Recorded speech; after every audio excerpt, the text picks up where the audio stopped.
Hello, ladies and gentlemen, and welcome to episode 669 of the DrunkNerds podcast. I'm host as always, I'm Tyler, and joining me with the man, the myth, the legend himself, Sir Colonel Gables. What's up, buddy?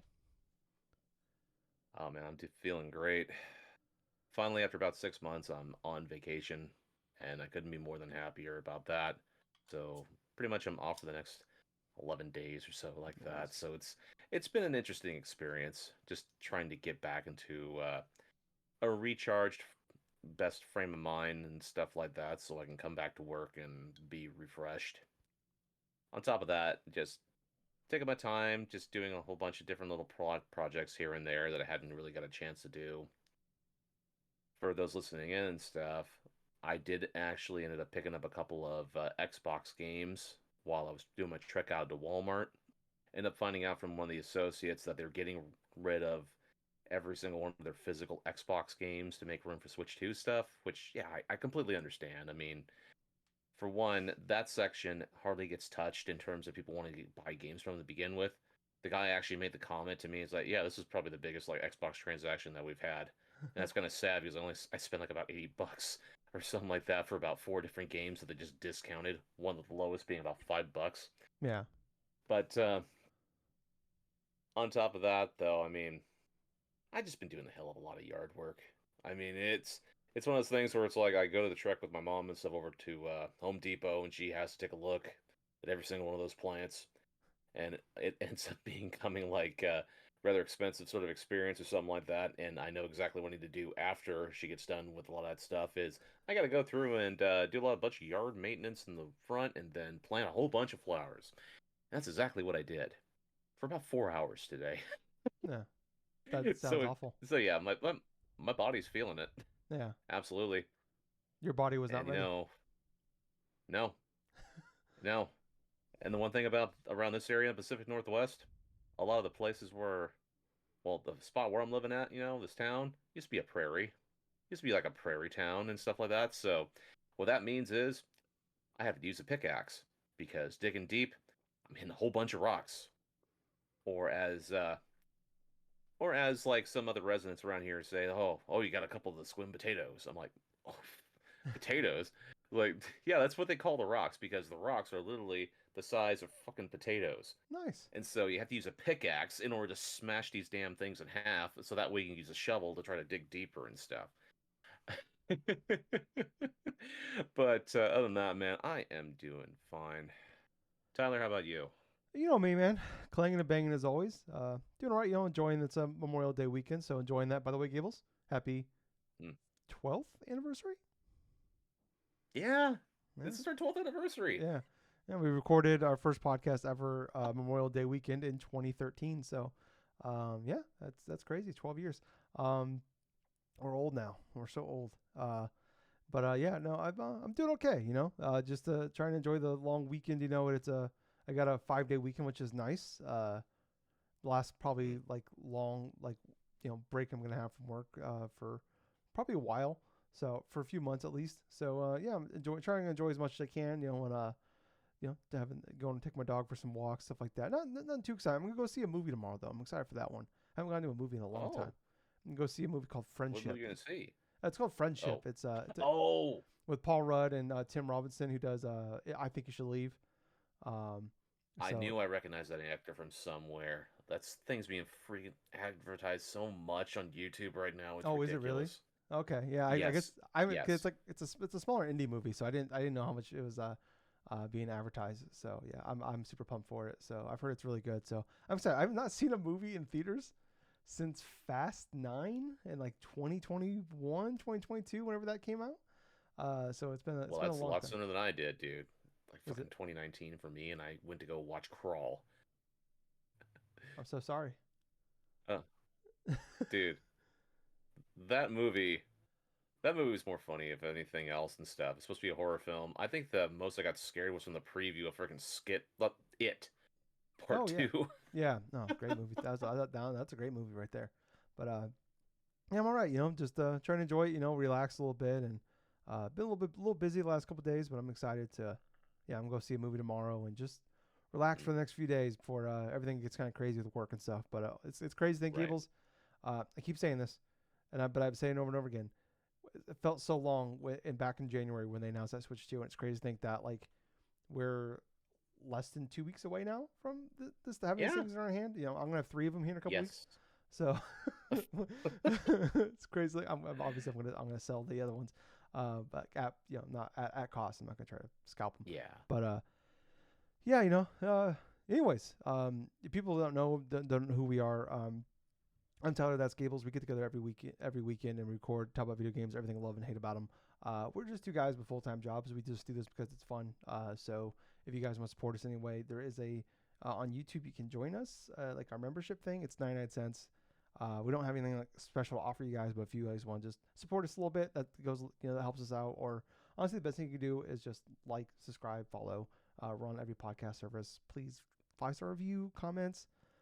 Stuff like that. Help us with the algorithm. Share with your friends. All that. Probably the best way to help us out.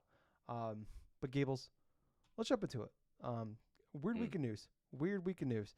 Kind of started off really weird, where everybody's favorite person in the game industry, Randy Pitchford, came out and said a very dumb thing.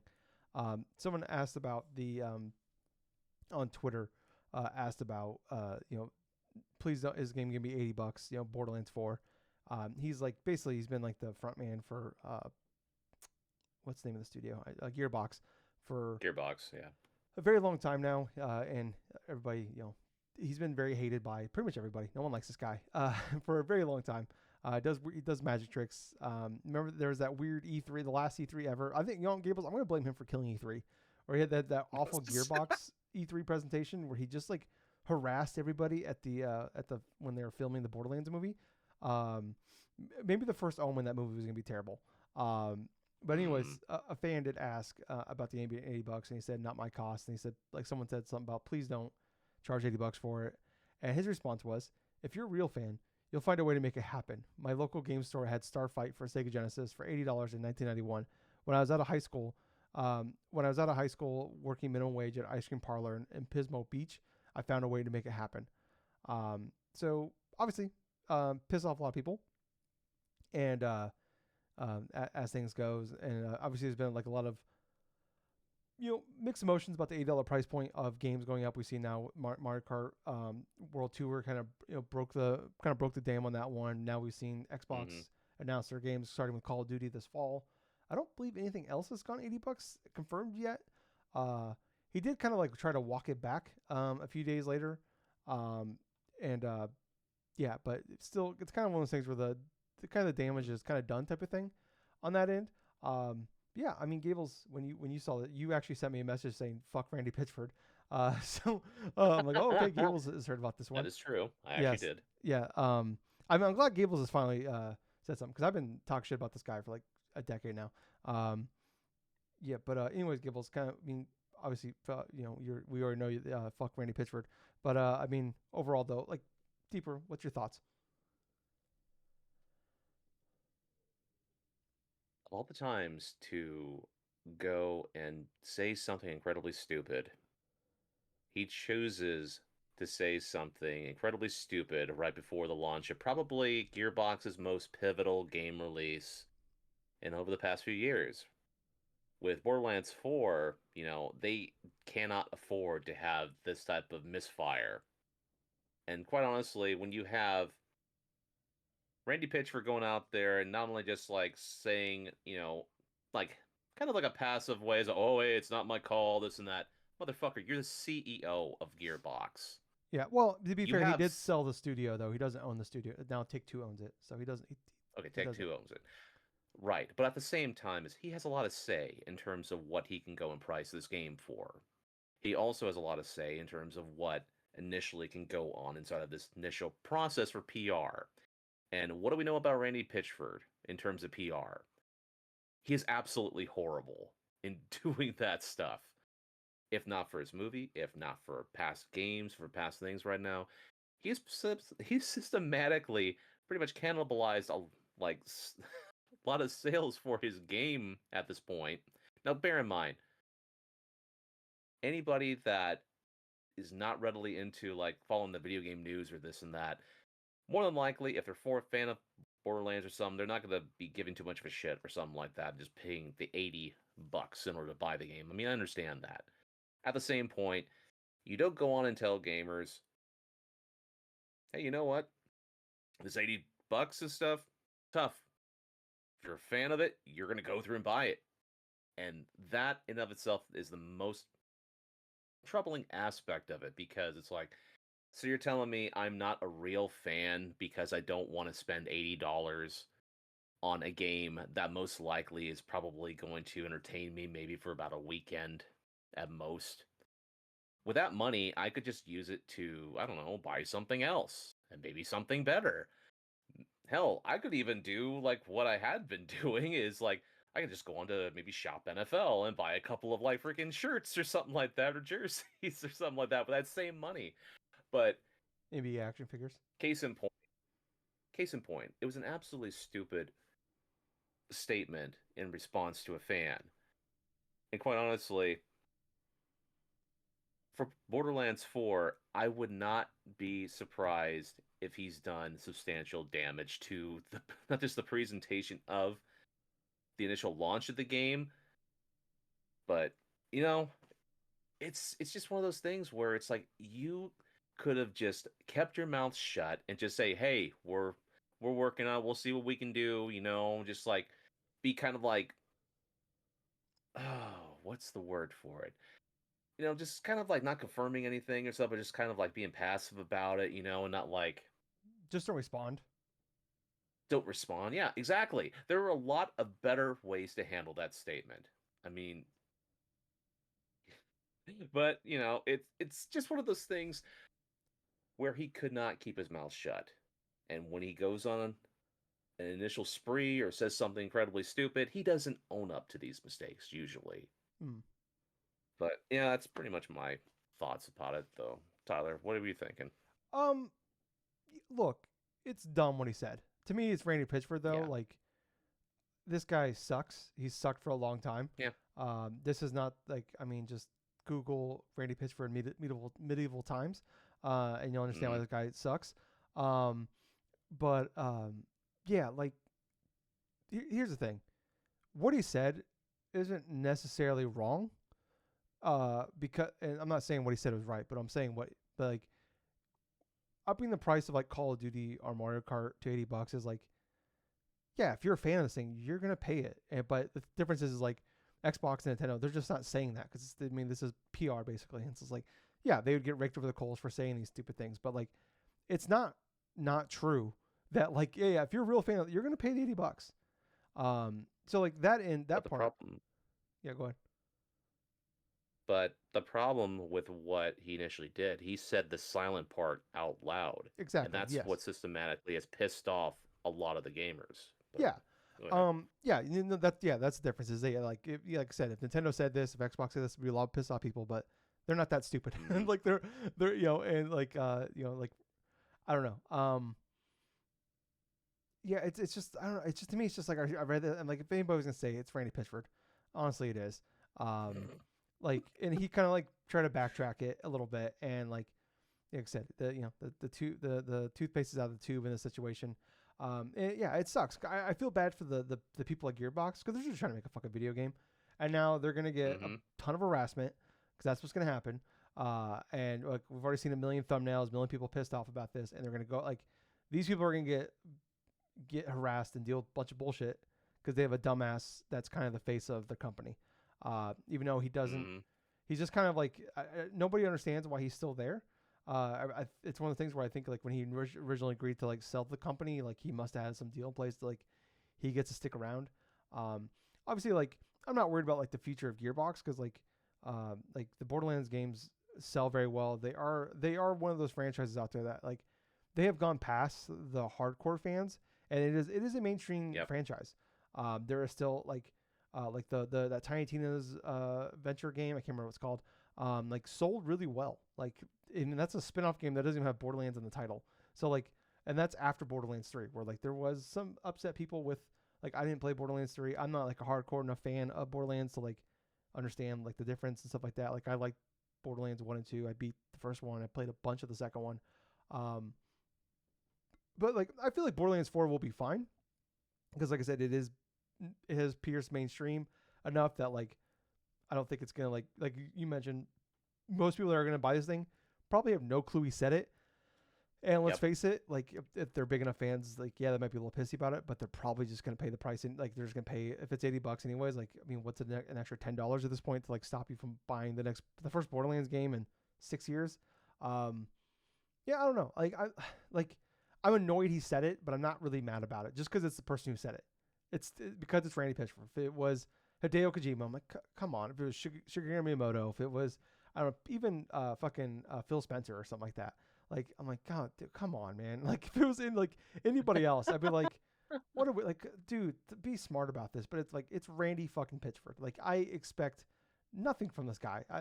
And he always somehow astounds me with how bad he is at this. Like every time I see him, I just groan. I just can't stand this guy.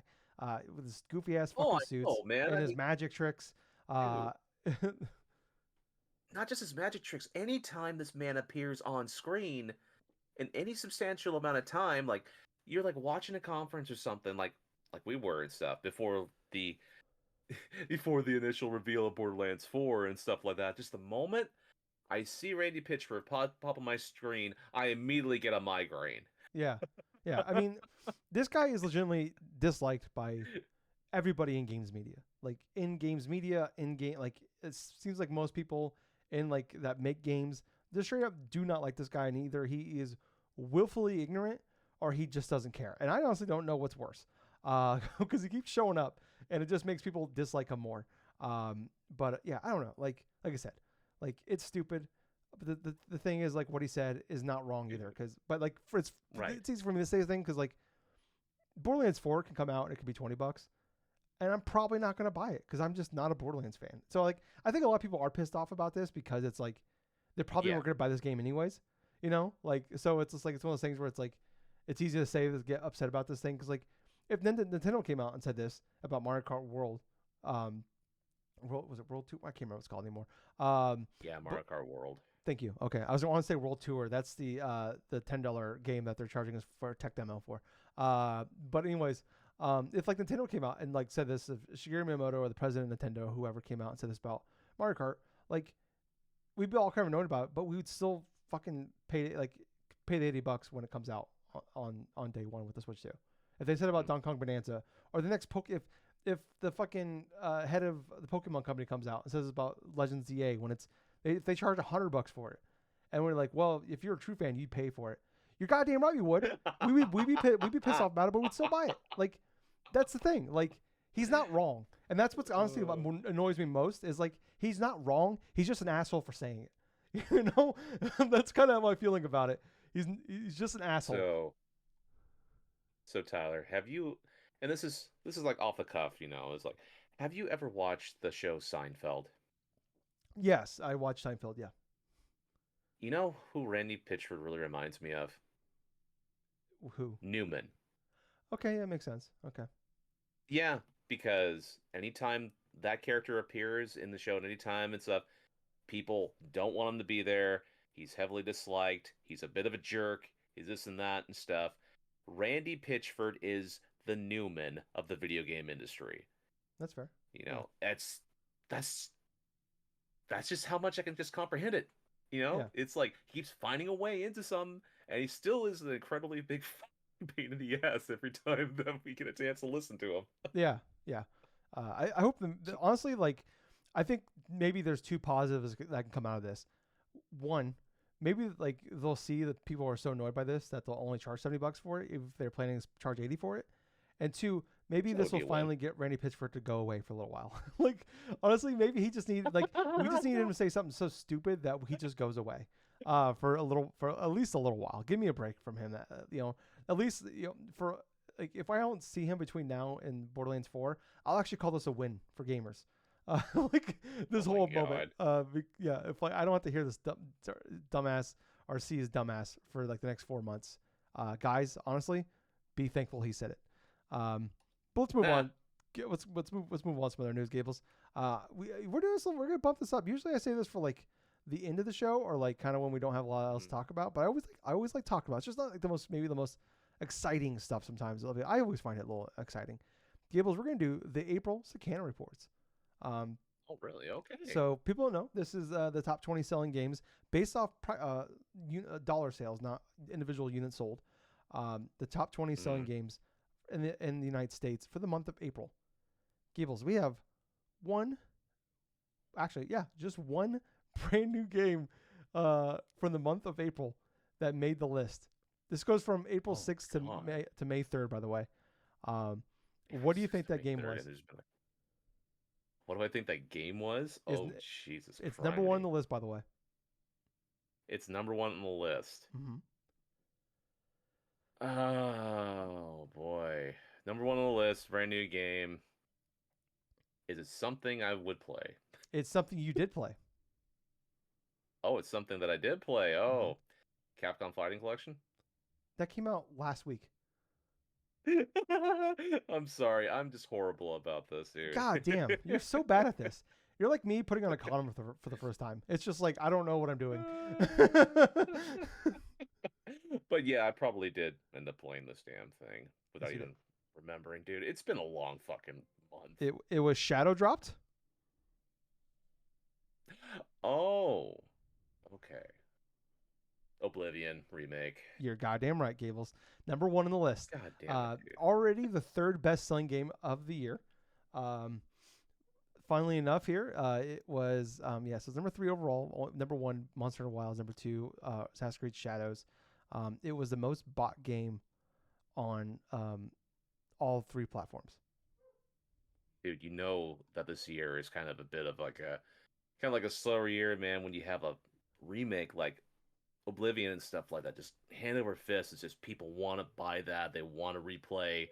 People are hungry for actual like substantial experiences before like the beginning portion of summer. And not to say like the other games that have released this year are terrible by any means, but people absolutely love playing Elder Scrolls games. And Oblivion is just one of those games where if you played it way back when in 2005 and stuff, you got a hell of a lot out of it. You play the remaster now, it retains a lot of its charms, but also a lot of its glitches and like crazy ass like cheats that you can generally do in this stuff. And it's just hell of a lot of fun. Yeah, I mean, I don't think it's necessarily I think April was not a big month for new games, by the way, as well for that. No. But I mean, it's also a very starved fan base. They haven't had any sort of new Elder Scrolls content since Skyrim came out, like within its DLC.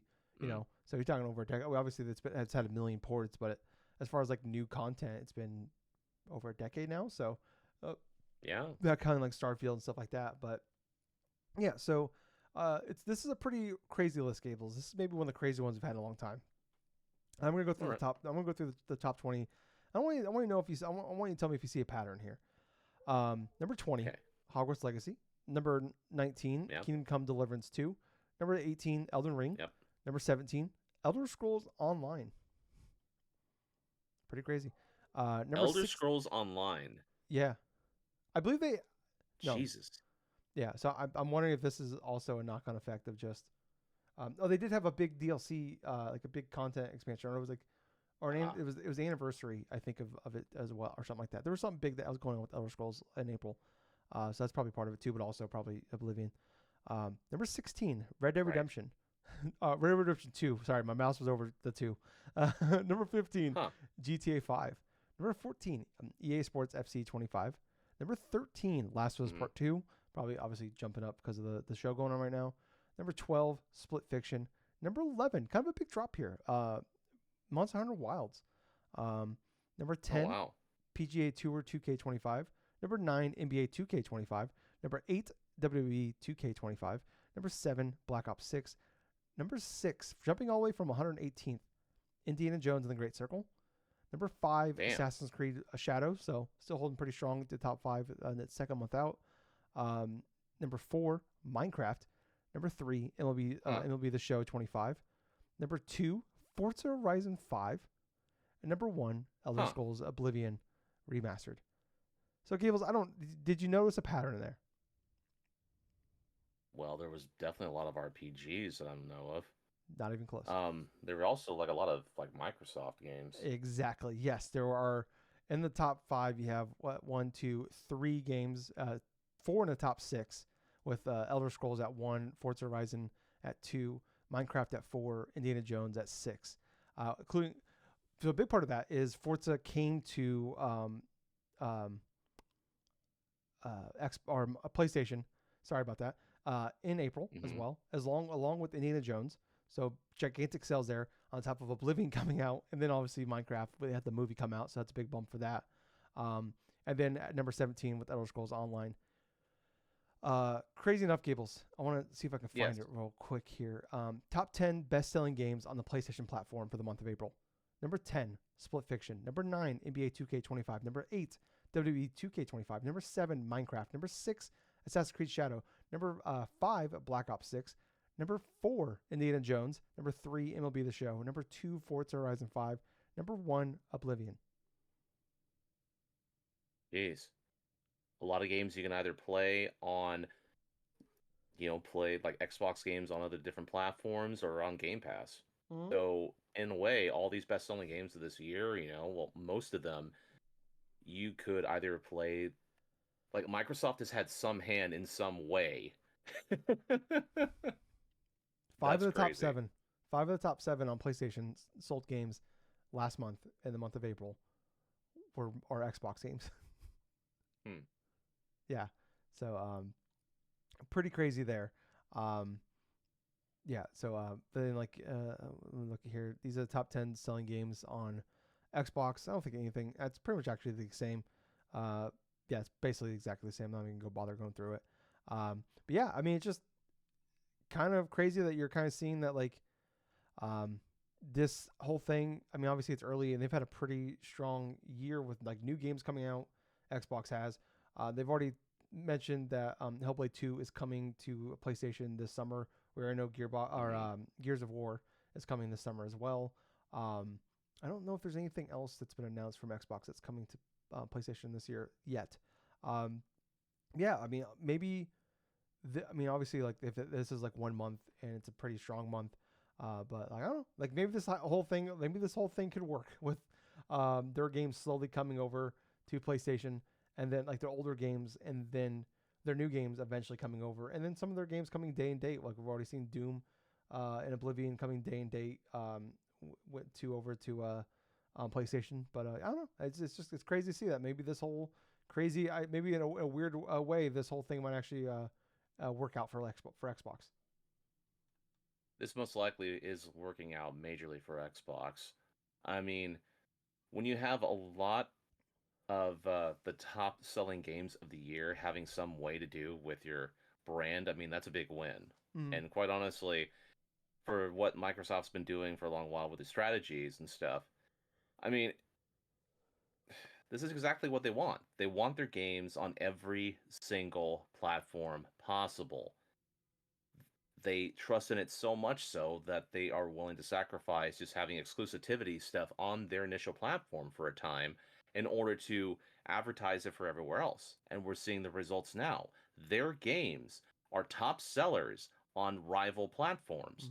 On PlayStation, you see Forza and you see like games like Indiana Jones. Indiana Jones, Hi-Fi Rush and stuff. Those franchises that were first on Xbox are now in the top 10 of their initial sales for for PlayStation. And obviously they have a hand in PC, and obviously all these rumors we're hearing about them bringing like more games and something on the Nintendo platforms. I mean, they've already got Ori, they already got like a couple other games that they have on Nintendo platforms. And so this is just part of the master plan. And quite honestly, this is probably the most likely way that they're going to be having the most success going forward. So, yeah, it's a big win for Xbox. Yeah, I mean, you brought up a good point. Like, Switch 2 hasn't even come out yet, and like, there's going to be, there's going to be a good amount of audience that might buy these things again or buy these for the first time over on the Switch 2. And there's probably going to be a lot of people when the Switch 2 comes out are going to buy Minecraft. So like it's crazy to me, like who doesn't have Minecraft at this point, but it's still like insanely popular. It's still a top seller. Yeah, I don't understand it. I just like, not from the fact of like I don't understand why Minecraft is successful. I just don't understand of like who doesn't have Minecraft at this point. Like where are these things selling at? Like this is insane to me that like this thing just keeps it's. I mean, it's been like a decade at this point. It's yeah. But I don't know. But let's see. Yeah, like I mean, obviously, like this could be a case of like they have so many older games that can slowly port over excuse me over time that like it's almost maybe like a like the Wii U was like extremely unsuccessful, so they can like kind of resell them as like brand new titles on the Right. Switch. And maybe this is that case of like we have all these like older games like a lot of people probably didn't play or played a long time ago, and now we can resell them almost as like repackage them as like brand new games on PlayStation and Switch 2. So um, yeah. Speaking of Nintendo Gables and the Switch 2, Hmm. let's move on over to our next title, our next news topic. Sorry about that. There's been some reports and some people potentially that there will be a direct, a new Nintendo Direct sometime around the Switch 2 launch. So it could be before, Mm. could be after. Obviously, it's a month of June. I think Nintendo has done some sort of direct almost every year since like I think the last time they didn't do one in June was like 2016. Um, so yeah, they've had one every year in June. Sometimes it's like a partner direct, sometimes it's a mini. But yeah, I mean, it's one of those things where like it seems viable and it's probably a great time to do it because it's June. The new console, I'm gonna guess it's probably sometime after. We're gonna have the big Switch 2 like craziness of all like, oh, we all got it. Let's like have a couple weeks of like craziness. Maybe by the end, like it's been the last since E3 died. They've typically been doing it like the last week of June, if I remember correctly, or like usually in the June 20s area. So that would be my guess around there. But yeah, like have a couple big weeks. Like everybody's talking about the Switch too. We're so excited about Mario Kart World. Some reason everybody's gonna buy that fucking tech demo for some reason for $10, and it's gonna sell 7 million copies, and it's gonna drive me fucking nuts. But yeah, I mean, they do have a lot that we know that's coming from them. The rest of this year, we have Metro Prime 4, Hyrule Warriors, Kirby Air Riders, Dragon Drive. And I mean, we know DK Donkey Kong Bonanza already is like been announced. We have a release date, I think July 17th for that one. But we've only had a trailer. We've had some gameplay, like the Nintendo Treehouse stuff like that. There's been some previews and stuff, but we haven't had like the big like blowout event of that thing. So I'm guessing that like that would be a good time to like on the Dimension Dragon Drive. I don't know if I did or not, but I mean, I'm expecting maybe we'll get a lot of dates for this stuff, and then maybe a couple new announcements from them. But I feel like it's just really about like this could be like a good time to like, hey, like cool, like everybody's excited about Mario Kart. A few weeks into this thing, that'd be a good time to like, all right, like we've all played Mario Kart. Maybe you dicked around with some of the third party stuff like that, but I was like, that's right about the point where I'm like, okay, what's the next big thing that's coming, or like what am I looking for the rest of the year?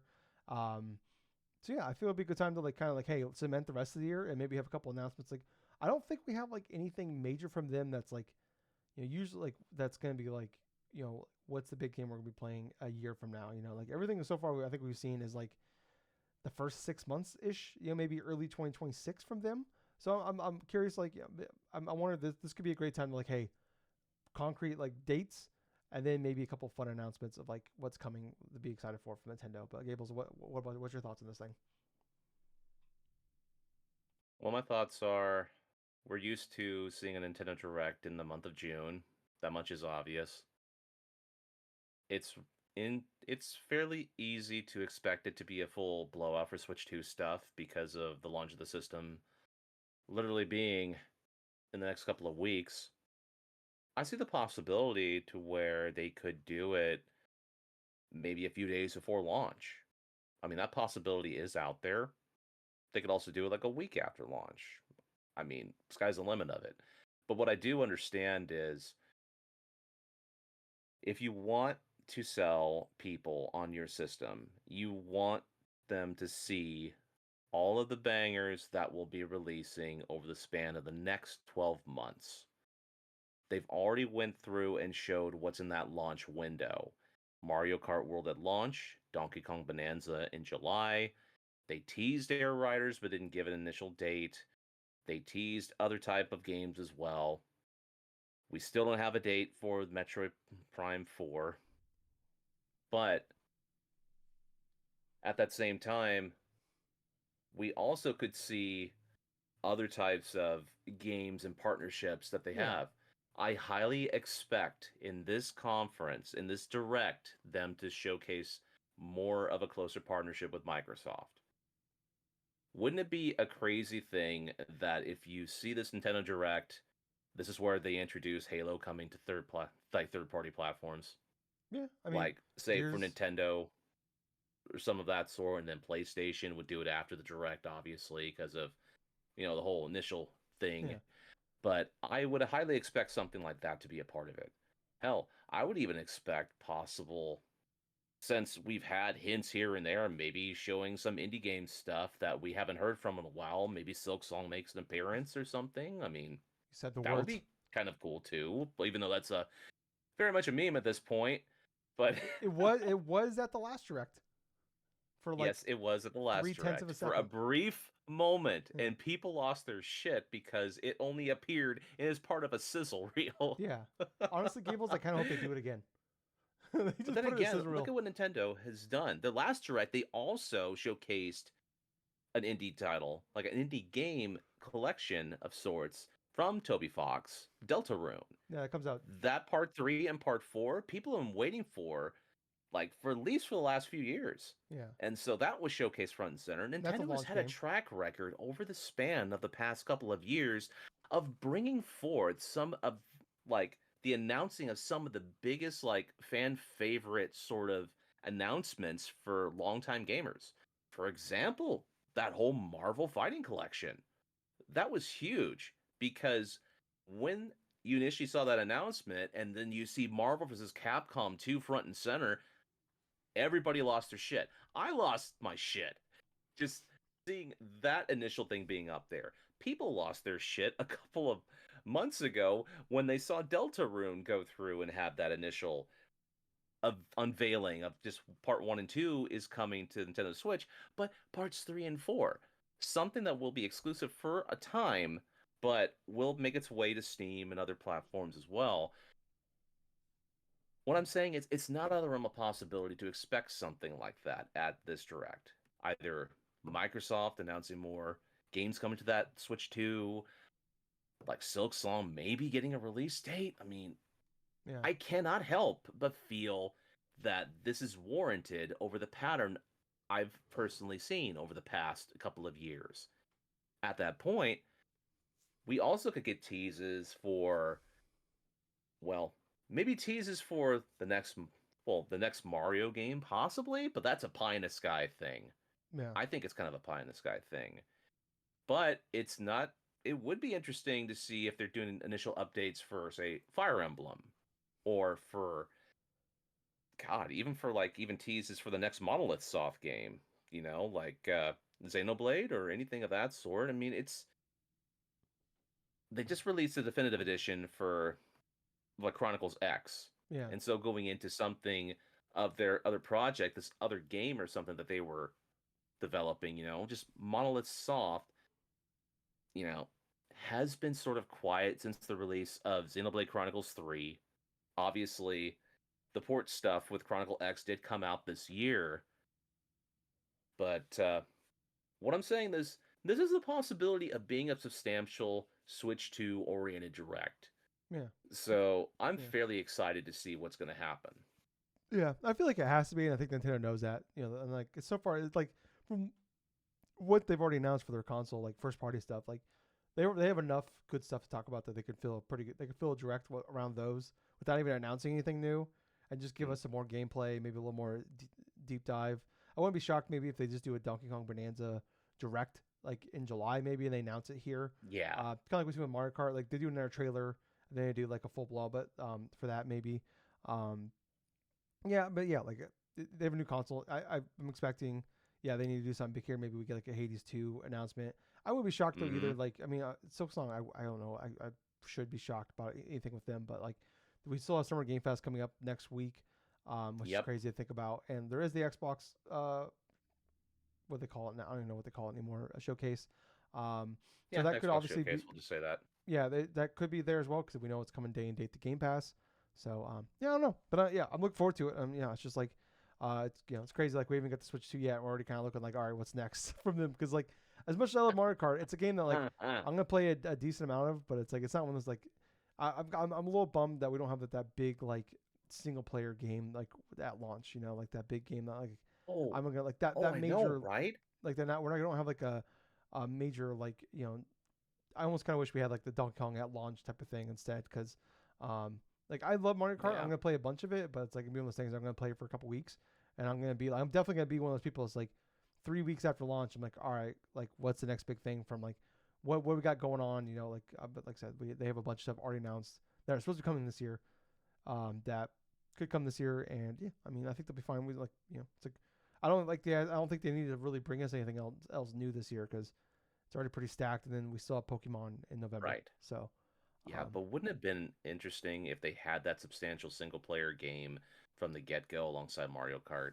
yeah, Even if it was like some like Metroid or Pokemon Legends Z through A or like a Zelda game of some yeah. form, that would have been definitely more interesting for people that are not interested in Mario Kart Yeah, predominantly. but I feel like most people that are like, if you're buying a Switch 2, you're interested in Mario Kart. So it's like Yep. I get why they don't have Donkey Kong at launch because it's like that game is like it's big for us, but it's one of the games that will probably get buried by the mainstream. Oh yeah. So or like if they had something like they had a Mario single player game, it's like man, that's a lot of competition. You're just kind of like you're fighting with yourself at that point. So I get it, but Mhm. there is a part of me that's like. I don't know, like man, I'd love to have like that. Like we don't have that Breath of the Wild, that Mario 64 this time around for like something like that. That's the game that like I would want. But let's move on to like kind of like like this is like a little bit of the PlayStation corner, like not major, but a couple of smaller things here. Um, PlayStation will be having probably a state of play, could be a PlayStation showcase in June. That's from Jeff Grubb. So Mm. he doesn't know he doesn't have any idea what's going to be there. Doesn't know how big it could be, how small it could be. But I feel like I mean I don't know. Like I'm looking forward to. I'm curious to see like what they got going on. For like what like, we don't have a lot from them out past Ghost of Yote, so I'd be excited to see something from them. And also they usually have um, some good third party stuff there. Like Capcom typically reveals their games there, Mm. so maybe we finally get that Resident Evil 9 reveal from them Mm. here. So I'm expecting like if they do it, I'm expecting that Resident Evil 9 to be there.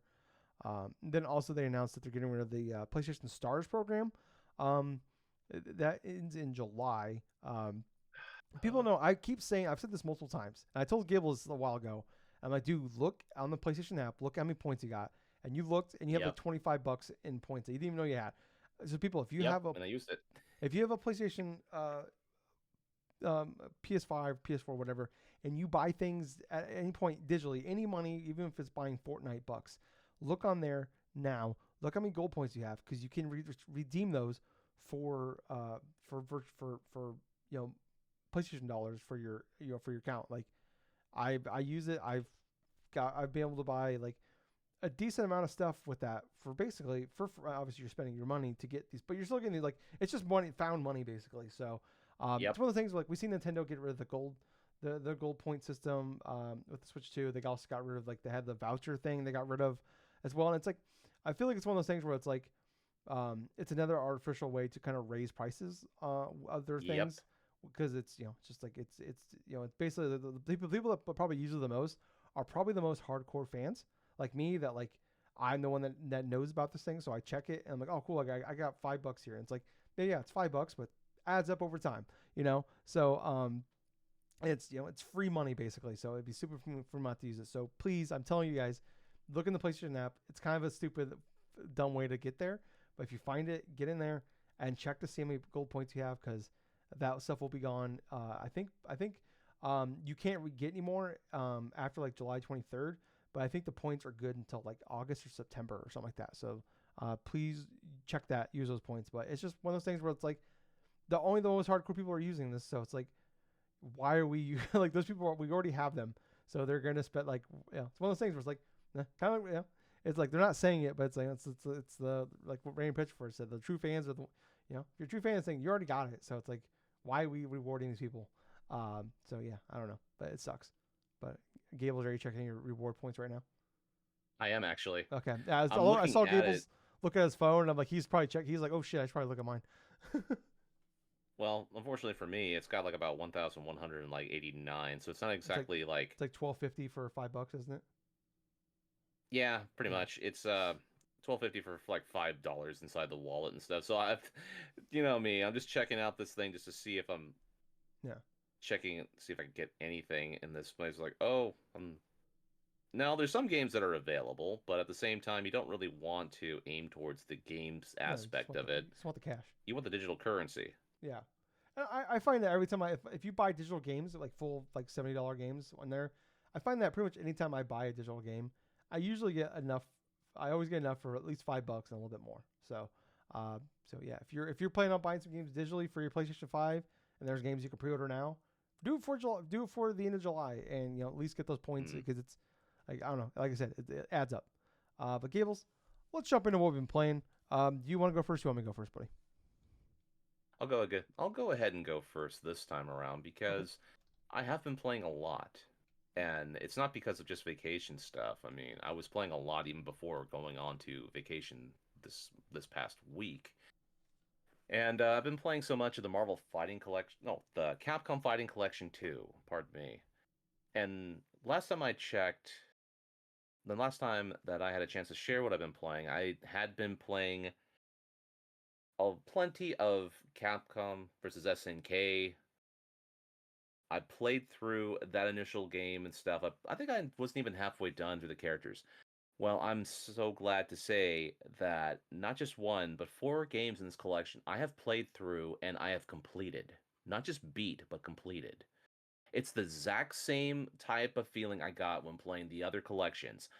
This game rewards you for wanting to go and play through these games.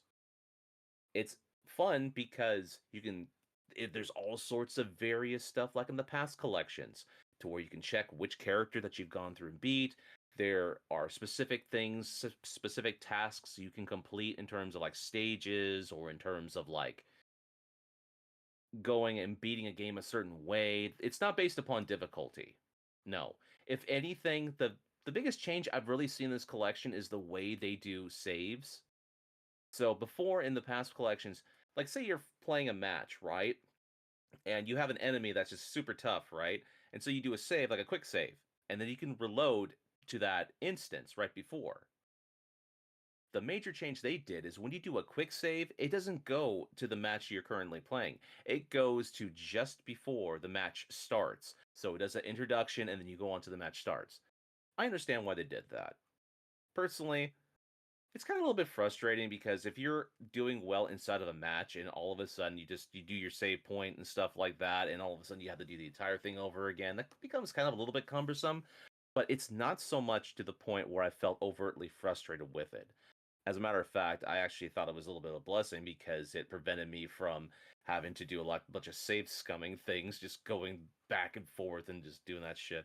But what it also made me discover is how much I've enjoyed playing a couple of these games. So Capcom versus SNK, that I felt was a good game. It has a fun system. You have two different types of grooves, sort of say.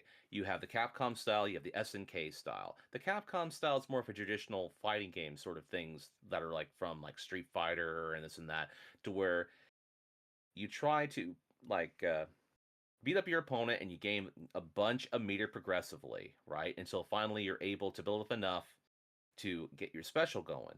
Whereas with the SNK initial style that you can choose, you can hold all four face buttons, gather sort of like gather power. It's sort of similar to if you play Dragon Ball Fighters and stuff, you can actually just go and power up your character and stuff and increase the bars. It's exactly the same concept, only you're doing a few buttons extra. And it could be incredibly broken because I literally was playing through as different characters and holding down all four buttons and literally just ending the match in about a span of 30 seconds because I would just spam charging, go to my specials, go into the initial specials with these characters that are overpowered, like say like with Geese Howard or with Regal and stuff, and it just had a whole bunch of like quick arcade like finishes and stuff. So that was good. I went and I played Capcom Fighting Evolution after that. That game is a piece of shit. And not because of the technical set, not because of a technical sense, No, it's because of how lazy this fighting collection is.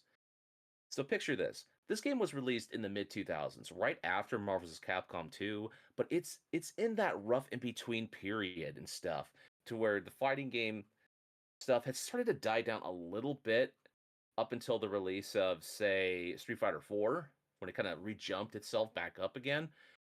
So this game is weird because this mashes, I kid you not, like about 4 or 5 different other fighting games that Capcom produced.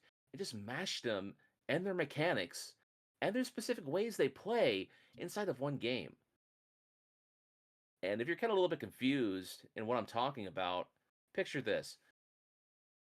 They have fighters that are represented from Street Fighter 2, Street Fighter 3, Street Fighter Alpha, Red Earth, and Darkstalkers. And so these select group of characters for each of these games play exactly, almost exactly how they were inside of the games they were introduced in. So you have a situation to where you could play a Street Fighter 2 Ryu against, like, say, Morgan from Darkstalkers, and they're the same sprites. Well, granted, like the whole Street Fighter sprites, they're more updated to like either their Third Strike or their Street Fighter Alpha representations or something. But what this creates is a sense of it's just a sense of kind of brokenness in certain parts because you could use certain characters and just steamroll throughout that entire experience, especially if you're facing off against characters that are using different types of mechanics. So there's like for Street Fighter 3, you got like these parry mechanics like they would do, but then you have these alpha counters for different characters. It's confusing because while playing this game, I was expecting, okay, so this is a specific type of system you can use with these characters that implemented. But when you push 4 or 5 different styles and different systems inside of one game, it becomes a mess. And that's just kind of like how it felt like. I played through the initial arcade mode over and over with these characters, right? There's hardly any story to this. The backgrounds of these stages are horrible. I mean, they're blurry. There's some Capcom characters that are in the back, but you can hardly recognize them. It feels like they had a bunch of water paintings that they used in MS Paint to try to get the effects on, plastered them inside the backgrounds of the stages. The music's okay. It's not like terrible, terrible, but there were at least like 1 or 2 songs I kind of liked. But this was definitely the one game I played on this collection so far that just felt like absolute, like, just terrible. So I've had one game that was good, one game that was terrible. Then I played through Street Fighter 3, Street Fighter Alpha 3 Upper. And the reason why this is included inside this set is because this was a version of Street Fighter Alpha 3 that never released into the US, and there are some balancing adjustments to it. But what's funny what's funny about this is playing through this initial game, there is a specific command you can use on the character select screen in order to skip all the way to the final boss. And you want to know how I did it, and this is how you do it, right? It's so right as soon as you click on like one of the three like grooves or like isms or something like that, it comes on to the whole like auto run or on or off or something like that. And so basically what I did is I held the like see the hard punch button, so R1 and circle, right? And then on top of that, in order to get to the final boss with the character I selected, I had held down R1 and circle, and then I pressed at the same time square and cross. And so that would select my character to go all the way to the final battle against Bison. So I was literally clearing all these arcade, all these initial characters in the span of like 20 minutes, right? I had like maybe 5 or 6 characters done in the span of 20 minutes because I was zooming all the way to the final battle. I only played through that campaign, that initial arcade mode twice in terms of a full on from beginning to end with Ryu and also with Guy from Final Fight. And so that game was good. I felt like this game was good. It has secret characters you can play as, like Final Bison and then like Shinakuma and stuff like that. But obviously, one of the better games, one of the I thought that was a great game is Power Stone. The original Power Stone is a classic.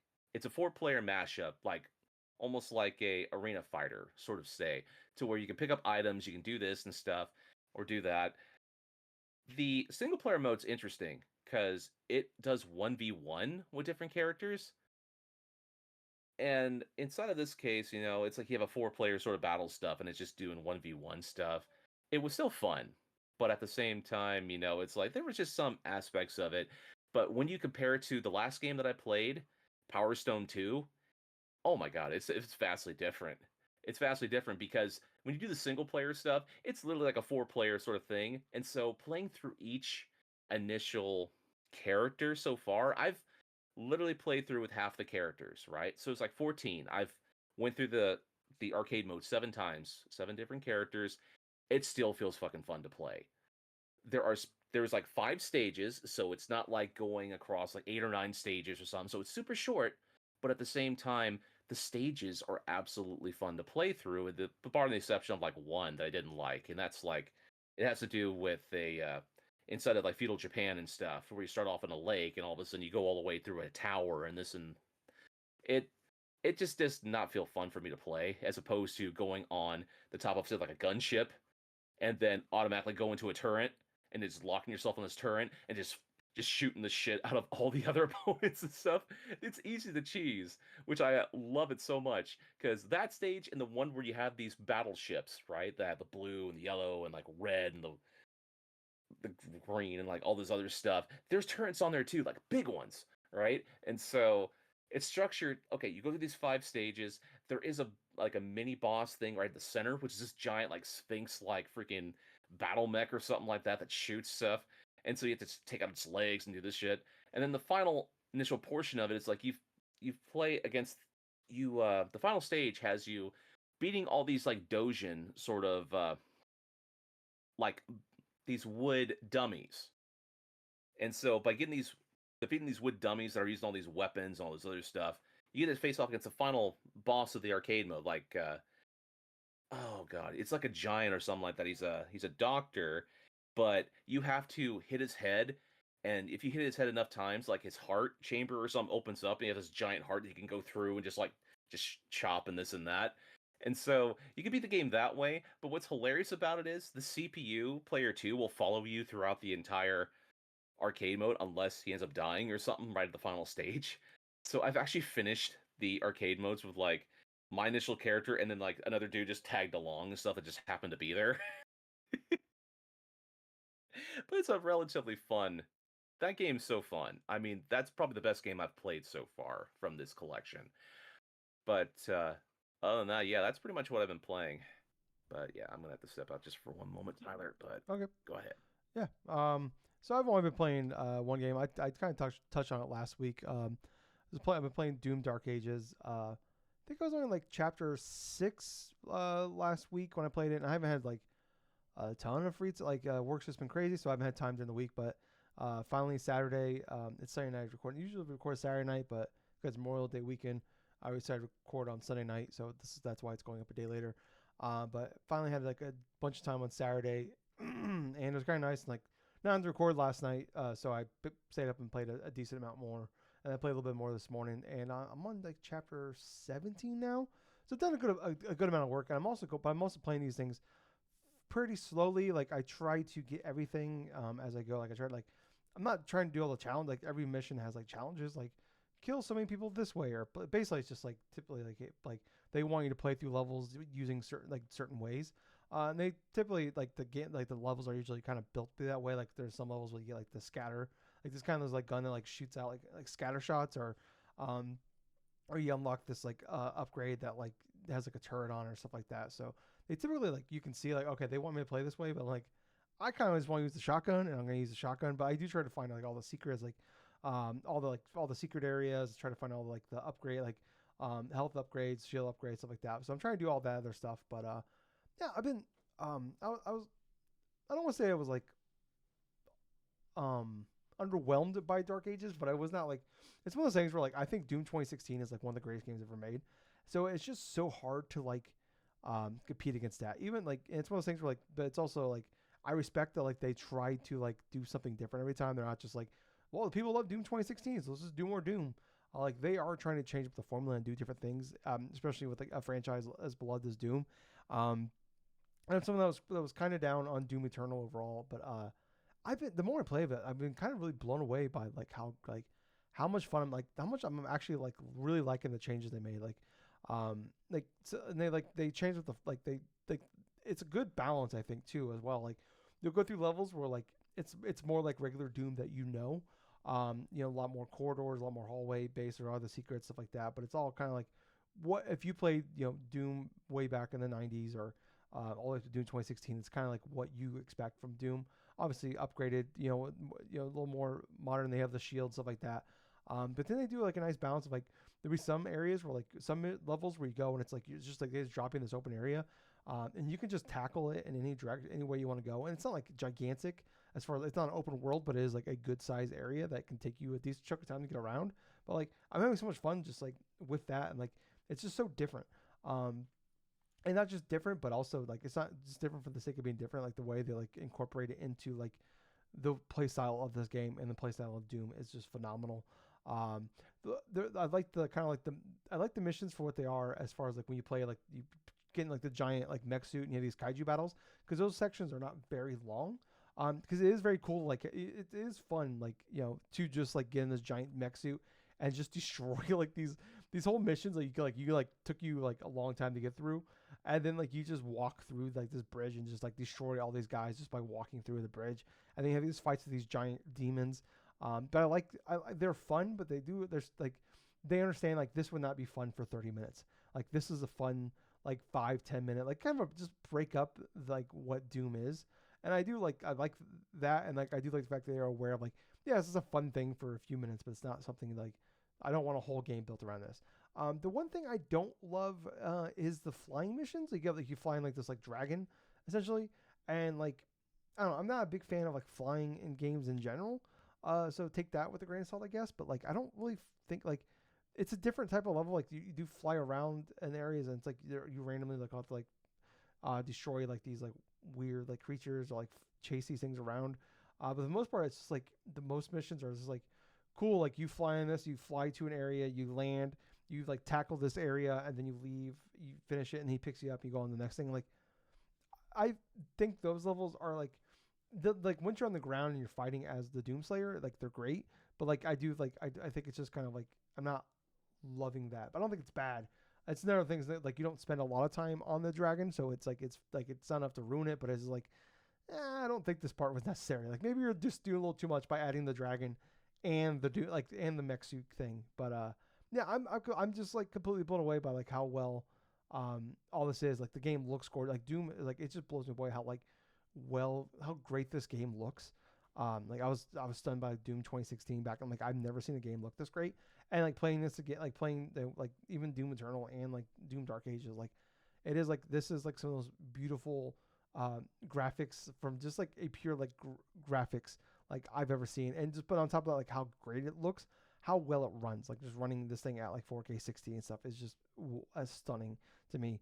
It was really cool too. Is like I talked to some friends like they like Doom, but like they kind of fell off of them because they just kind of thought they were like they didn't love them because they thought they were a little too hard. Like, and I'd say like yeah, Doom 2016 and Doom Eternal get pretty tough, especially towards the end. And that's kind of always my complaints of like the Doom games, the last two Doom games is like the way they end. They kind of just like peter out, where like they almost kind of run out of like they do a great job of like building a building and like adding new enemies or new weapons or new things that kind of like keep the gameplay fresh.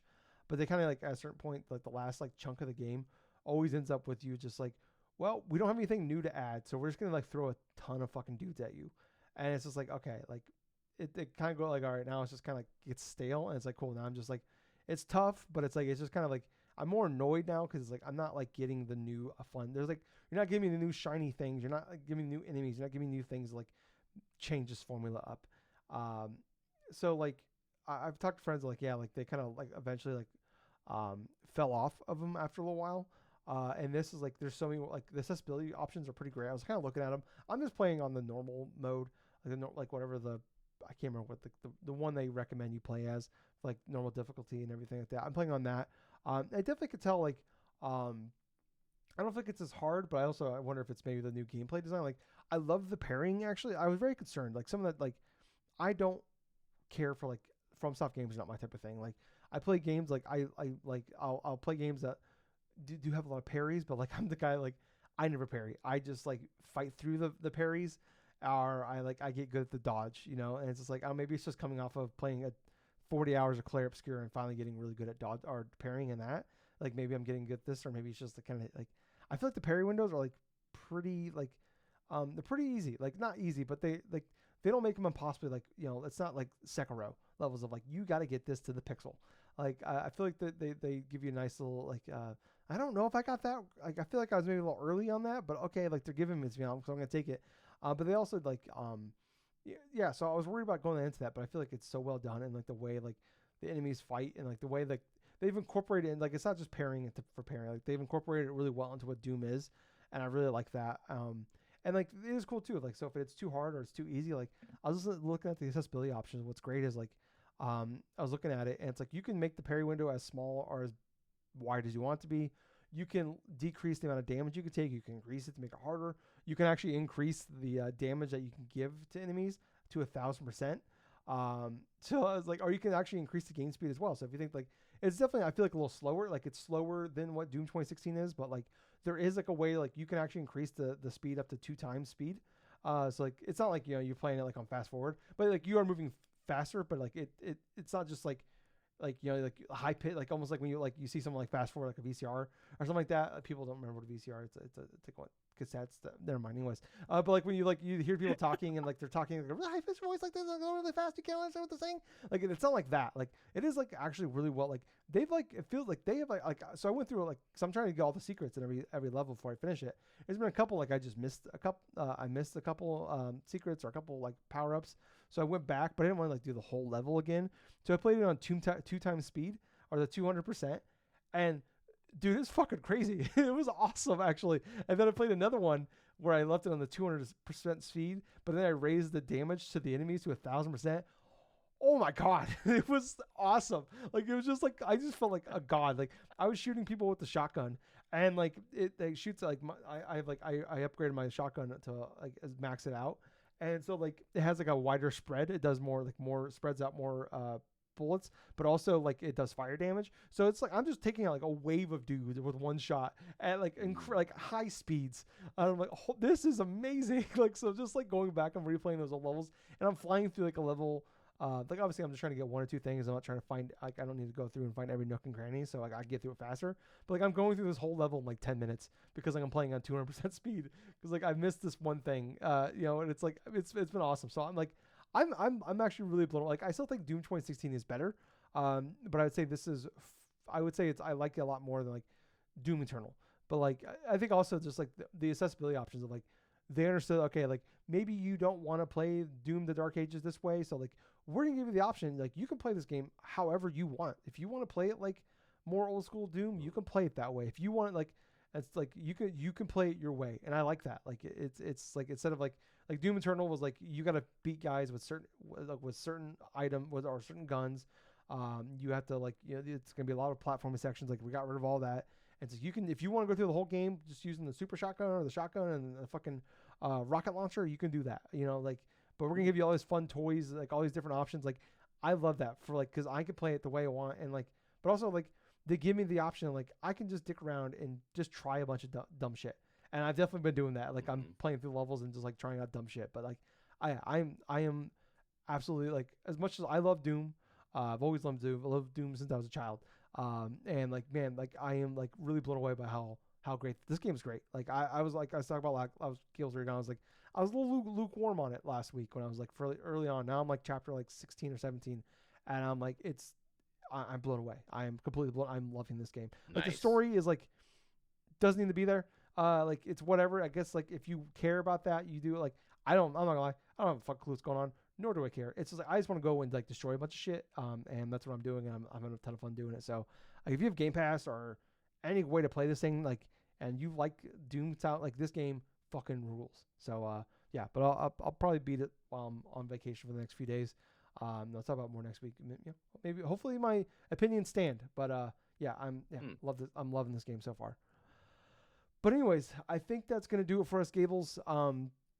Yeah, if you guys like this, like what we do, we would appreciate it if you can, like, follow, subscribe, check us out. We're on every podcast service. Please go to those places, subscribe to us, follow us.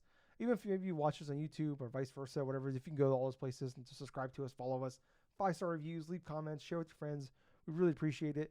Like we've been really pushing the YouTube for a while now. We're finally to the point where we can have people join us in membership. It's only 99 cents a month. We don't have like bonus stuff to offer you, but it's just like, hey, if you want to, like, send us a few or a little bit of money, that is fantastic. That helps us out. Like I said, we're two guys. We have full-time jobs. We just do this because we love video games. So yeah. Anyways, I was Tyler. And I've been Colonel Gable. So until next time, everyone, thank you for listening to another Fun Phillips, the Drunk-Nerds podcast. Hey, Gables. Yeah. Too sweet? Too sweet, man. Bye, guys. See ya.